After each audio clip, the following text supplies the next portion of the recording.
ভালোবাসা আসলেই খুব সুন্দর। কখন জানো?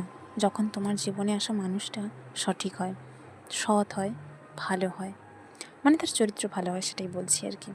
নাহলে তুমি যদি অনেক কোটিপতি কোনো মানুষ যদি তোমার জীবনে আসে, সেটা ছেলে বা মেয়ে যেই হোক, কিন্তু তোমার জীবনে না শান্তি থাকবে না যদি সে মানুষটা অসৎ হয়, যদি সে মানুষটার চরিত্র খারাপ হয়, যদি সে মানুষটা ঠক, জোচ্চোর, মিথ্যাবাদী হয়, তাহলে তোমার জীবনে না শান্তি থাকবে না।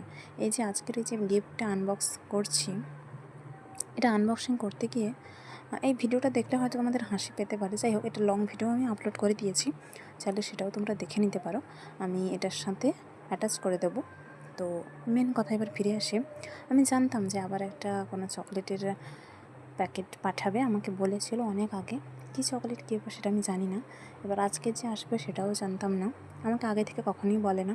যখন আমার কাছে এসএমএসের নোটিফিকেশান আসে তখন আমি জিজ্ঞেস করি, তখন বলে যে যা পাঠিয়েছি নিয়ে নাও। কখনো কিন্তু বলে না যে কী পাঠিয়েছি, কী ব্যাপার। আমি জিজ্ঞেস করে করে হয়রান হয়ে যাই, তাও বলে না। এবার হাতে পাওয়ার পর আমার যে আনন্দটা, হয়তো সেটা বাড়ানোর জন্যই বলে না।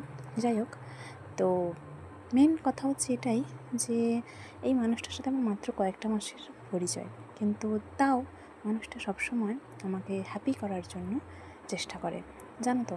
আর আরেকটা ব্যাপার হচ্ছে, কেউ যদি খুব কমেতে খুশি হয়ে যায়, সেটা সাধারণত অনেকে গুরুত্ব দেয় না।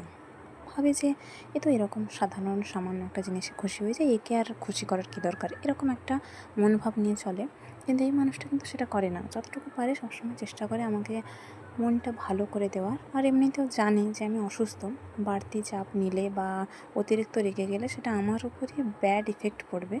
তো সবসময় চেষ্টা করে আমাকে ঠান্ডা রাখার, কিন্তু আমি তো ওই আগুনের মতো একদম সবসময় হট। যাই হোক, তবুও তার চেষ্টার থেকে সে 100% ঠিক। এবার আমি প্রথমে এমনি খোলার চেষ্টা করছিলাম, খুলতে তো পারিনি, হাতে লাগছিল।